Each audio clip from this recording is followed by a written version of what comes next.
Well, I love that line. It's a song from David Wilcox. You cannot exchange empty for empty. And he starts wrestling at the beginning that the people in his life, he can't seem to fill them up.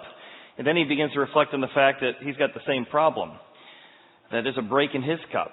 And though he's trying to find meaning and purpose, he's realizing he's broken, the people around him are broken, and they need to find a waterfall that could fill them up so they could give to each other rather than try and take from each other.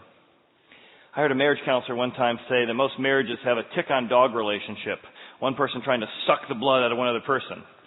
He said the problem is, as a marriage counselor, most of the marriages I've come across is two ticks and no dog. Two people trying to get their needs met without having a resource at which to give to each other.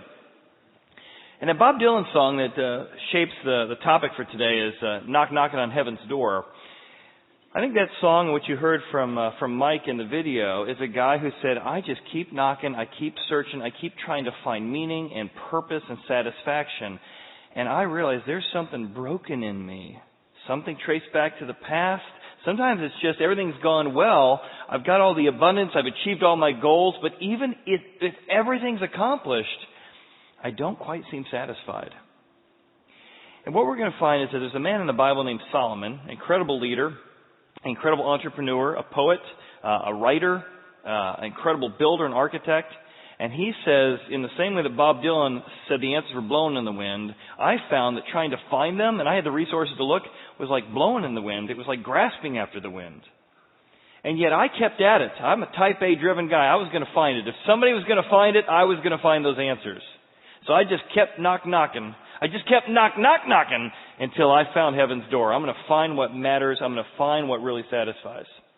That's what we're going to find in the passage today, that all of us are going to keep knocking until we're knocking on heaven's door and finding that eternal thing that meets that eternal hole, that break in the cup in each one of us. If you're a reader of sort of classic literature, you remember what Horace said, the classical writer. He said, no one lives content. He couldn't find anyone in his days who had a deep sense of contentment. How about Wallace Stevens, in writing one of his classic pieces of literature, speaks of a woman who says, even when I find contentment, this is the main character of his story, even in contentment, I still have this need for imperishable bliss. Even when I find something I'm going to be content with, I know it's going to perish. I know I can't keep it. I have this longing for something imperishable to build my life and my happiness and my joy upon. Or how about Norwegian playwright Henry Gibson says, when you take away the life lie of someone, they lose all their happiness. But what's a life lie? That's when you say, hey, when I get married, I'll be happy. Then you get married. And it's good, but you still got this hole. Well, when I have kids, I'll be happy. Oh, we have our first kid. I'm happy. Why don't we get these kids out of the house? Then I'll be happy. When I get my MBA, I'll be happy. When I get my first job, I'll be happy. When I get that title, when I become CEO, when I own my own business, when we have that first home, when we have the first home in Indian Hill, when we have 2 homes.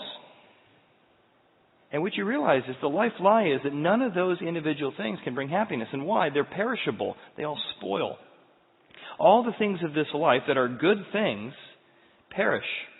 And there's a longing in us, a break in us to be satisfied by something imperishable. Everything else in life spoils. I remember in high school, I was a captain of my speech team, and so I was at Bradley University, and I was competing in a competition called Original Comedy. So I wrote my whole piece up, and I was sitting across the table that morning before the competition began, and I had my bacon and my eggs provided there by Bradley University, as well as some milk I grabbed, and I'm sitting across the table from a girl that I kind of liked but didn't know real well. She happened to be sitting across from me, and she said, hey, what competition are you in? I said, I'm in original comedy. Oh, give me some of your stuff. And so I'm going over some of my comedy routine, and she's liking it, and seems like this is going a good place, and this is headed the way I want to go, and I'm eating my bacon, eating my eggs, and telling my jokes, and I just feel like this is the girl I've been wanting to date. This is really going to work out well. In the middle of that, I had a piece of bacon going down the wrong way. I had this kind of happen. So I grabbed my milk, popped it open, and slug. The milk got to about here when my mouth realized some of it was still in my mouth, and I went,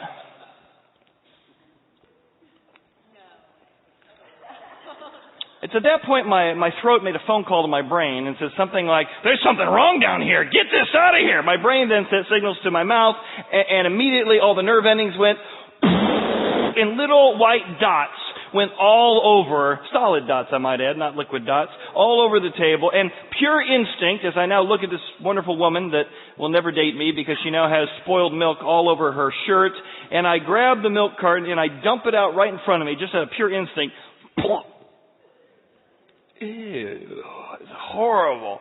This good thing, check the expiration date, was a while off, let me tell you, had spoiled. Not only had it spoiled, oh my gosh, all day long I was sick through the speech competition, and worse than that, I never got to date what's-her-name because it got wrecked by the spoiled milk.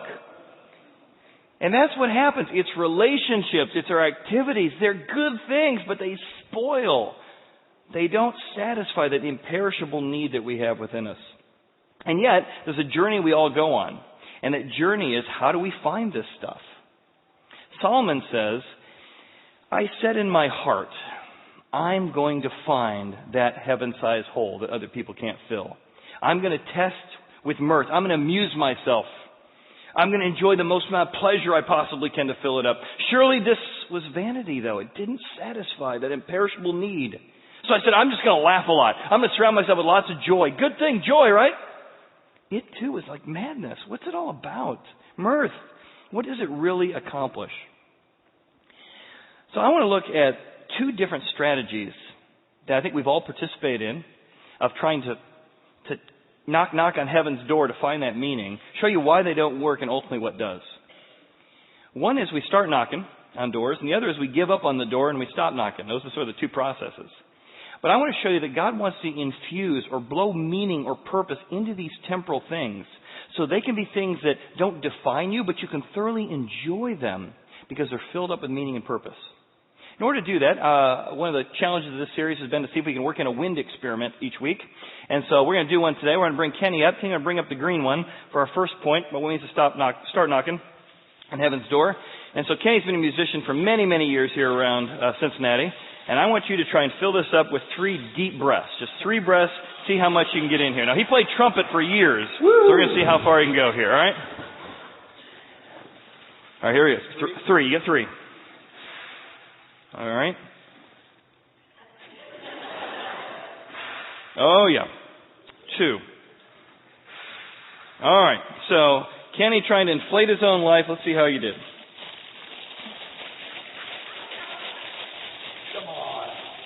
All right, there it is. So all that work, all that effort, all that trumpeting, all that training over the years, and that's Kenny filling up his own life. All right. Now, for the sake of this analogy, I'm going to play God, which seems appropriate. Feed my narcissism here. We're going to do an effect called the Bernoulli effect. So scientists named Bernoulli found that one breath could fill this up because you could actually, through one breath, pull in all the other wind you want. So you hold that nice and tight. I'm going to put one breath in. Thank you. Actually, I'm going to use this one later. So now we've answered the question, who has more hot air, a musician or a senior pastor? So, okay, thank Kenny. Thank you. You can grab a seat. So our first strategy is we say, listen, I tried huffing and puffing. I tried filling up my own life, knocking on doors, but I'm going to go on a journey, and I'm going to start. I'm going to start finding what other people haven't been able to find. And that's exactly what Solomon does. And there's really 4 versions of this. And I think throughout my life, I've gone through all 4 versions. I'm going to find that temporal thing that can fill up my life besides God. The first one I want to call the inexperienced door pounder. I'm going to start knocking on heaven's door, but I'm young. And I'm naive. Because I think I just haven't found it yet. And so I tell myself, if I just dot all the I's and cross all the T's, if I get the right relationship, meet the right people, get the right job, I'll eventually get there. And we've all had that stage. And some of us are still in that stage. And I'm just telling you, you don't know how deep your heart is. You don't know how big that break in the cup is. Those great things, those great visions that you have, and they're great. It's naive to think that temporal things, imperishable things, no one in history has ever found a way that these temporal things can inflate your life. Solomon had the same thing. He said, listen, I tried it. And I became that inexperienced, naive door pounder. I searched in my heart how to gratify my flesh till I might see what was good. Until then I'll be happy. Until then I'll be happy. When I get that, I'll be happy. And then I finally got all that stuff, and I wasn't happy. It didn't fully satisfy. And so he says that didn't work. So then I moved to the second strategy. Not the inexperienced door pounder, but I said, the angry door pounder, I'll call him. The angry door pounder, where you say, it is out there, meaning and purpose, it is out there, satisfaction, but someone or something is stopping me from getting it. If that boss wasn't holding me back, if that coach saw the potential in my kids, we'd be happy if we could store the goals and have the position and have that thing. And it's out there. I'm knocking for it, but there's something in the way. There's a government policy in the way. There's a local provision in the way. There's a coach in the way. And you become very angry. Because you know you'd be happy if it wasn't for that thing or that person that's keeping you from having it. I got a friend of mine like this. Every time I sit down with him, it doesn't matter what the topic is.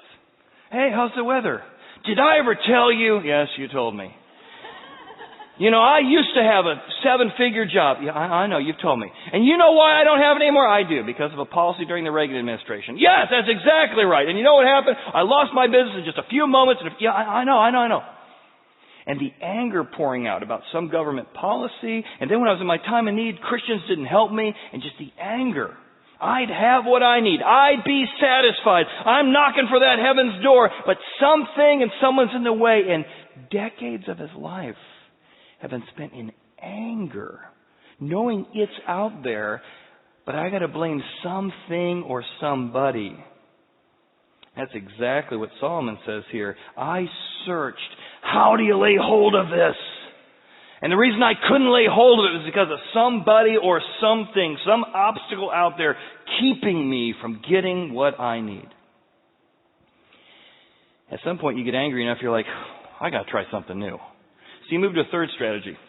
The third strategy is one that I resonate with, and maybe you do. Maybe you're a driven person or a hardworking person. I call this the driven door pounder. You're not going to get angry anymore. You're just going to try harder. And Solomon was a try harder guy. I mean, this guy had access. Look at all the verbs in here. Solomon says, here's what I did. I started knocking for heaven's door, and here's what I did. I made my works great. I was a good person. I built myself houses. I planted myself vineyards. I made myself gardens and orchards. I planted all kinds of fruit trees in them. I made myself water pools. I had swimming pools and irrigation places to grow my trees from the grove. I had greater possessions of herds and flocks than anyone in Jerusalem before me. I gathered for myself silver and gold and special treasures of kings and provinces. I acquired male and female singers and delights of the sons of men and musical instruments. I was into the arts. I was into money. I just kept knocking. I'm going to find the right door if I just go hard enough and fast enough. Reminds me of a parable I heard in college. The parable is told of a multi-billionaire who in his estate he dies and he leaves in his will some provisions. A businessman is invited to 6 a.m. that morning and says, here's the provisions of the will. This man had not only lots of money, but lots and lots of land. So before you are 1,000 acres behind us. And in the will, you have exactly 12 hours and 4 stakes. You're to pound a stake in the ground, walk as far as you can, put another stake in the ground, walk as far as you can, put another stake in the ground, walk as far as you can, put another stake in the ground, and end up back here. And as much land as you walk will be given to you, but you have to be back by 6 p.m. Go. Oh my goodness. And this guy pounds this thing in. He sets his timer to calculate exactly how much he'll need to divide the time up, and he's going. All right, so he's walking. And he's walking. And an hour goes by, and 2 hours go by, and his alarm goes off. Ding, ding, ding, ding. Right about now, you should put in the second stake. Well, yeah, but 5 more minutes is a lot more land. 10 more minutes would be even more. I think I'll just pick up my pace a little bit. And so 5 more minutes, 10 more minutes, 15 more minutes. He's like, all right, this is probably enough. He takes the second stake out. Boom, boom, boom. But now to get to the next corner, he's got to even increase his speed. So now he's running to the second stake. Got his timer going again. He's running. Oh my goodness, it's hard. He hasn't done this in a long time. He didn't prepare for this. He was showing up to a will. Oh my goodness, he started to sweat a lot. Hour goes by. 90 minutes go by. Oh, the alarm goes off. Ding, ding, ding, ding. Well, but he's doing geometry in his head. Oh, he's got 15 extra minutes. So 15. All right, he goes 5 extra minutes, 10 extra minutes. Oh my goodness, look at that creek. I can't miss the creek. I got to get to the creek. 5 more minutes go by, he gets to the creek. Okay, I'll stop here. Boom, boom, pounds in the third steak.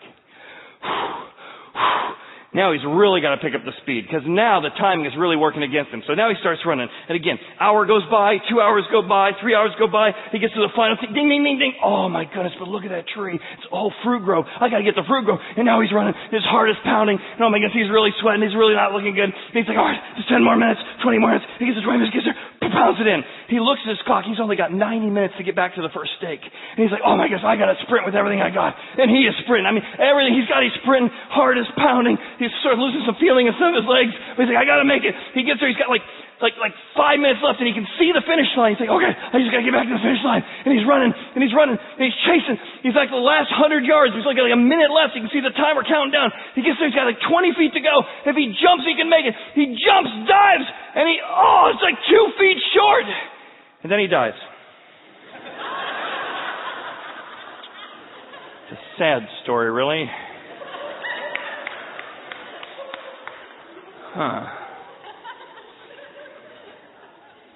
That's how life feels right there.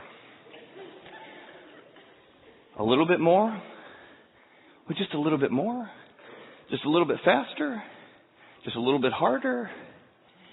And all the things you were going to do, all the land you were going to leave, all the treasures you had, and you can't even enjoy it because you wore yourself out pounding on those doors. I don't know if you're familiar with the wrestler / fighter, Ronda Rousey. She was very driven, and she found her identity in being a champion, being undefeated. And so she told everybody, let me tell you why I feel valuable, where I get my value in eternity. It's from, I'm the champ and no one defeats me, and I'll let you know about it. So she bragged all the time. I find my identity being a winner.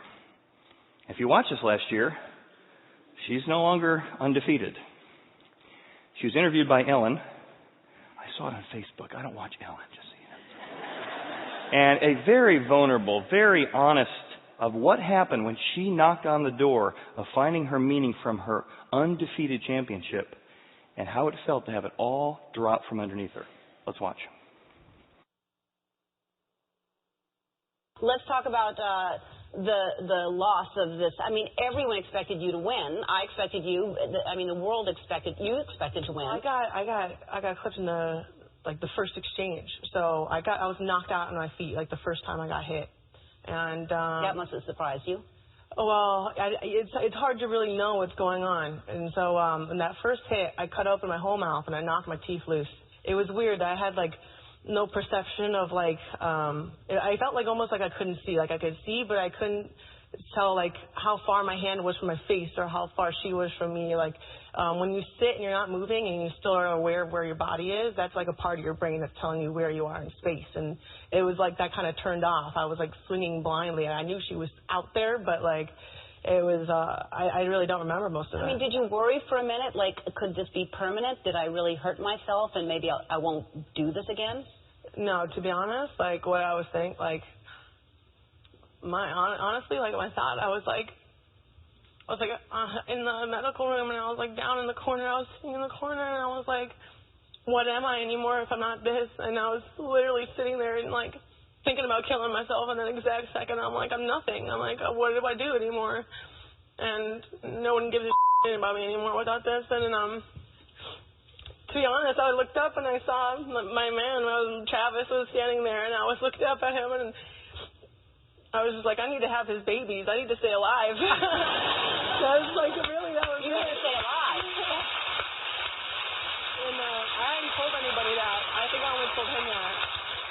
But that was what I was thinking. I was meant to have him when I was at my lowest, for sure. First, how honest, right? How honest. I found my whole identity in being the champion. And when I lost that, I didn't just lose something that I'm very disappointed in. I'm devastated because it was what I was defined by. And we always say, well, I would never do that. Don't we all have a flavor we do that with? And notice what she did. Do you see how she's still knocking? She just decided to switch what she was knocking for. No longer do I need to find my meaning from being the champion and the fighter. How ironic that she switches from sort of a masculine, finding my identity in winning, to I'm going to be a baby machine for my boyfriend. Isn't that what she did? See, she says, I'm still knocking on heaven's door. I've just decided I know it'll find me meaning and purpose. If not this, I'll be a baby machine. And kids are great. Families are great. But they are not a great way to find meaning and purpose. Because then you're trying to extract from your kids meaning, and you smother them with your expectations, rather than finding security and be able to give to them.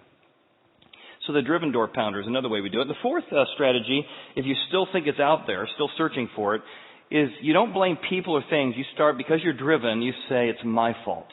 It's the self-hatred door pounder. I pound on myself and say, I didn't work hard enough. I didn't push far enough. It's my fault. I didn't knock on enough doors. I didn't push that rock up the hill. What is wrong with me that I couldn't get a job now that I was laid off at 50? What's wrong with me that I couldn't find a way to... Other people have this stuff and they're happy. Other people have... I've got the perfect life. What's wrong with me? It's a great, very funny book called Unapologetic, where he describes there is something wrong with us. Here's how he says it.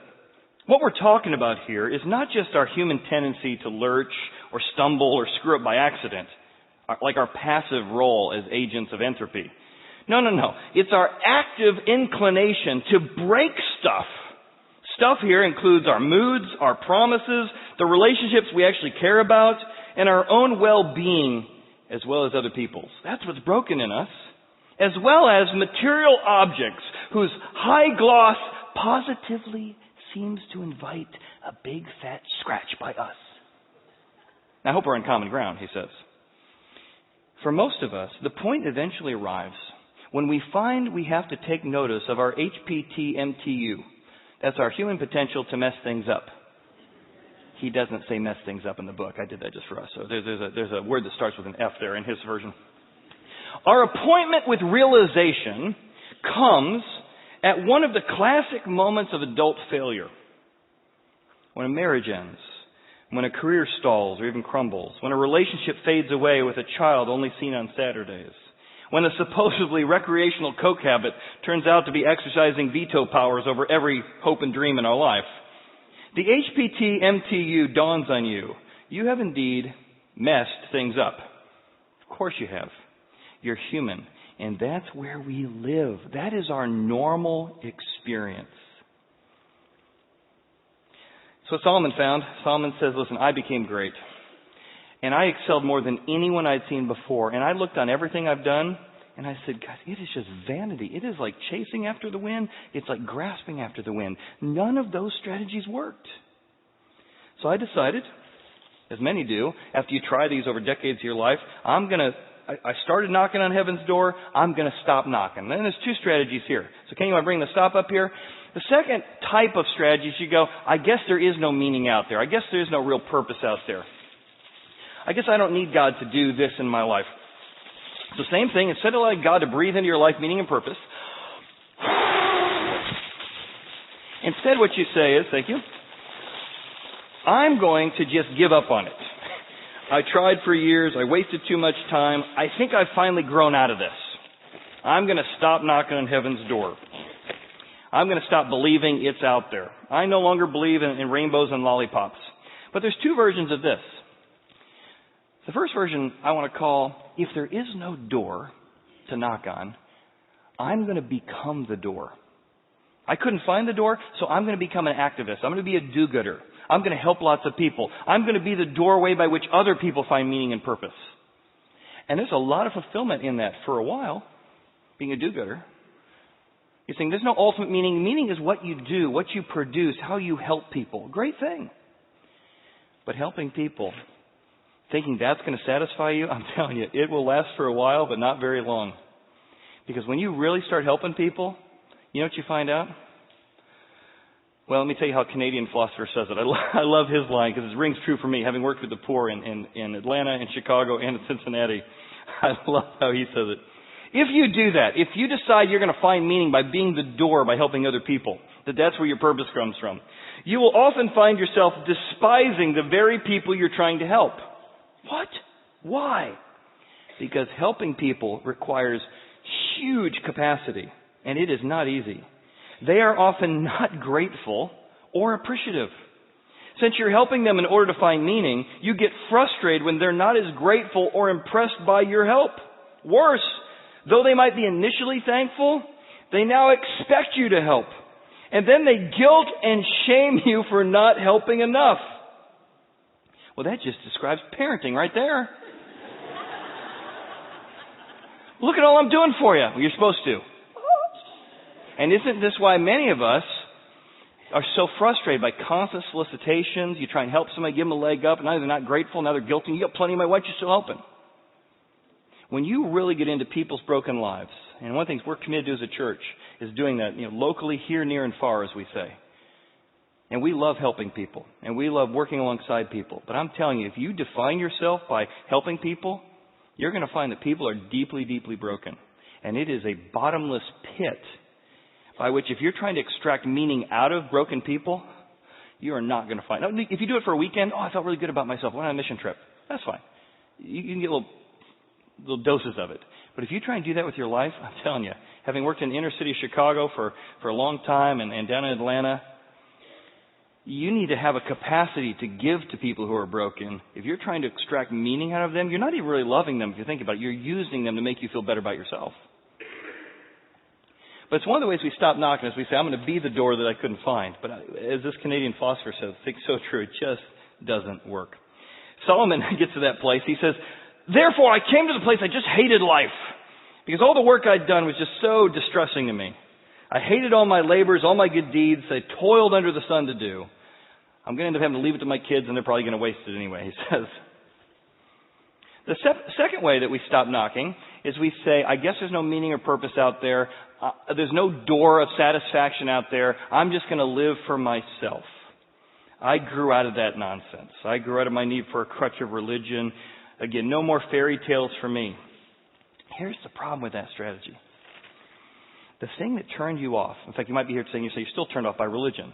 You're turned off by the arrogance, the self-righteousness, and the hypocrisy. You found the truth. You know what's right. But now that you said, I'm so thankful I'm not like those people who need crutches. I'm so thankful I grew out of that naive attempt to think that there's meaning and purpose in life. And do you hear it coming?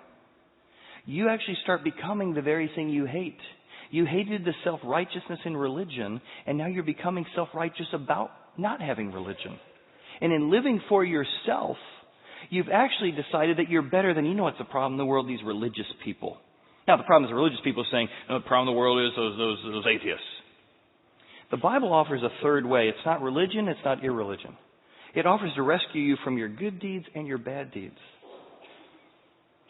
And living for yourself, here's what happens. You end up dehumanizing yourself. You turn yourself into an animal. I don't need meaning or purpose or ultimate satisfaction. I'm an animal, a highly evolved animal, and all I need is to eat and make love here or there or just do some good deeds. Life is what you make out of it. There's no greater meaning or purpose.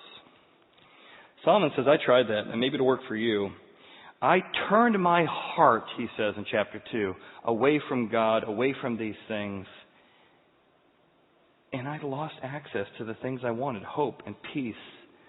Money wasn't enough. What I built wasn't enough. What I accomplished wasn't enough. Even a good family wasn't enough. So what do you do, right? Okay, well, if all four of those strategies don't work and I can't knock my way into heaven, and if the stop method doesn't work, what do you do? Where does meaning come from? Well, I love what St. Augustine said in his book, The City of God. If you've never read it before, it's a great quote. He says, the real secret to meaning and purpose and what the Bible offers is that it teaches you how to align your loves. Here's how he says it. Living a just and holy life requires one to be capable of an objective and impartial evaluation of things. That's pretty wordy. Here's the main point. To love things, but to love them in the right order. Now, what does that mean? When you make the focal point of your meaning and purpose a relationship, for example, whatever it is, I'm a good son, I'm a good daughter, I'm a good boyfriend, I'm a good girlfriend, I'm a good wife, I'm a good husband, I'm a good mom, I'm a good dad.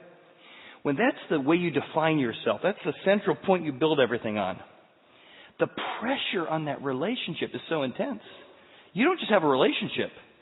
You have the very worth of your life is defined by this, and you end up destroying the very relationship you love because you're trying to suck eternal meaning out of it. You're trying to pull all of your satisfaction out of it, and you end up losing your relationship with your son and daughter because they feel smothered by you, or your spouse, because it just can't sustain all that pressure, can't sustain all that need to meet this giant break in the cup we all have. If career becomes your number one thing and your whole life is centered on your career, the pressure, you end up sacrificing other loves, things you care about, your marriage, your kids. Because career defines you, and the things you care about begin to wither on the vine because you got your loves out of order. If money becomes the number one thing you put in the center of your life, you end up exploiting people you care about because the people aren't as important as the money. And here's how the Bible solves this. This is so neat. It's so practical. The Bible tells you, as you're knocking for heaven's door, what you're really longing for is the unconditional, imperishable love of God that defines you, and everything else in your life can be filled up by that purpose and can hang on the security of that. Let me show you what that might look like. I'm going to bring the loved one up here. Kenny. When you begin to say, I want God to breathe into my life, instead of huffing and puffing on everything, I'm going to allow God to breathe into these areas of my life. So I say, God, instead of trying to extract love, earn love, find love, I want you to breathe that into me, but as a free gift. So God breathes it into us. This is what happened at the cross.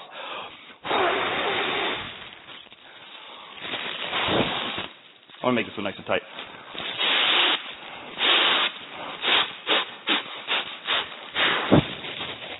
All right.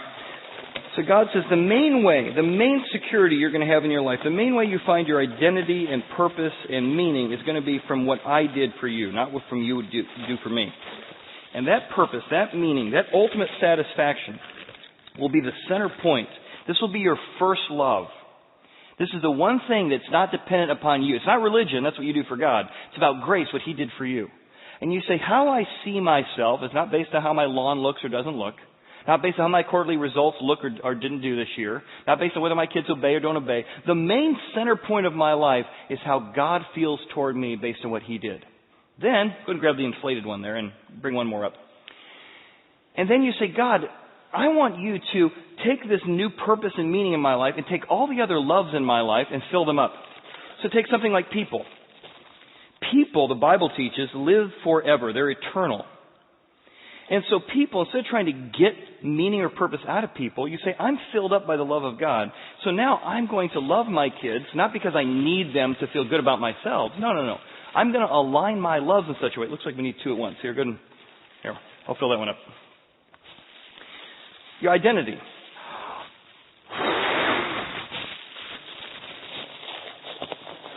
Thank you.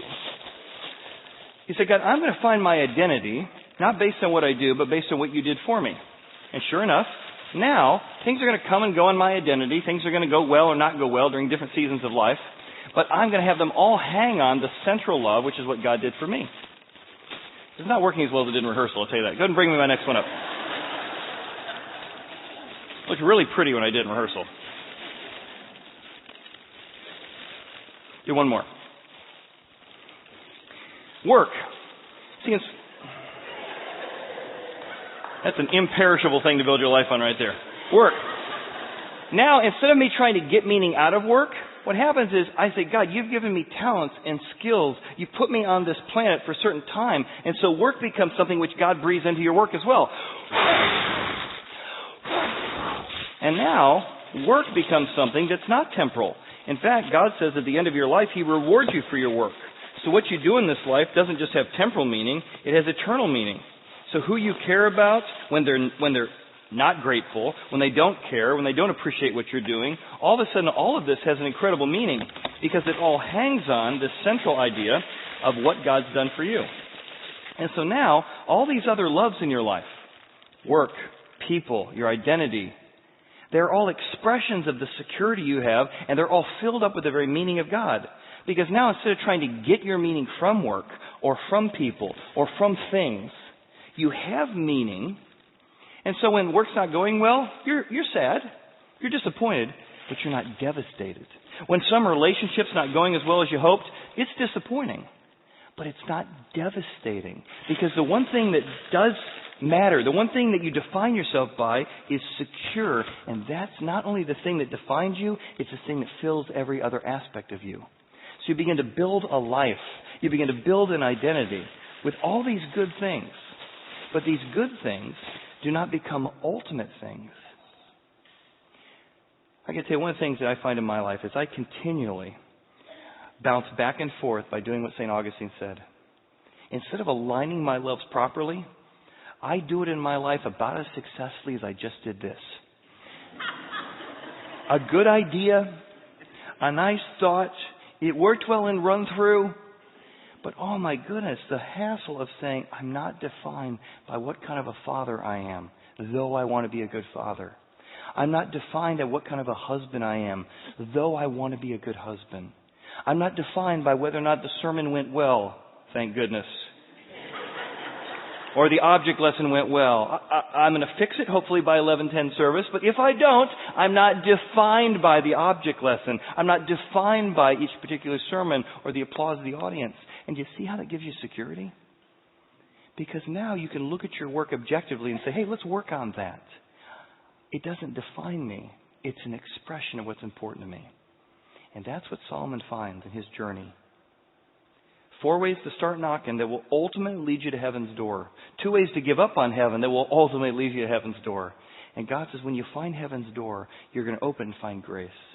And that grace is this. You can have an identity of what I did for you on the cross. I died for you and I loved you. And you have meaning and purpose. And now go do good deeds. Love people. Don't use people for your own spiritual resume to get into heaven. Love your work, but don't be defined by your work. And keep your loves aligned, and you won't destroy the things you love. Let's pray. Father, thank you for being so honest in Solomon's journey. Thank you for the journey that we're all on, and I just ask that as we go on that journey, Father, you would help us to get through the knocking that we're on quicker. Maybe if we still are in the naive phase or in the angry phase and that's affecting other things around us. God, that you would woo us, that you would speak to us, that you would whisper to us. And as we begin to find, even wrestle with, even experiment with the possibility that your love could be our defining characteristic, God, that it would lower the expectations and the pressures on the things we care about. And that would allow those things to thrive and flourish rather than to be suffocated and overcome. We thank you for the journey that we're on and the way you use it in our lives. In Jesus' name, amen. Amen. Thank you all for being here today. We'll continue our journey with more science experiments next week in Blowing in the Wind. Thanks. See you next week. Can you tell me where we're headed, Lincoln County Road?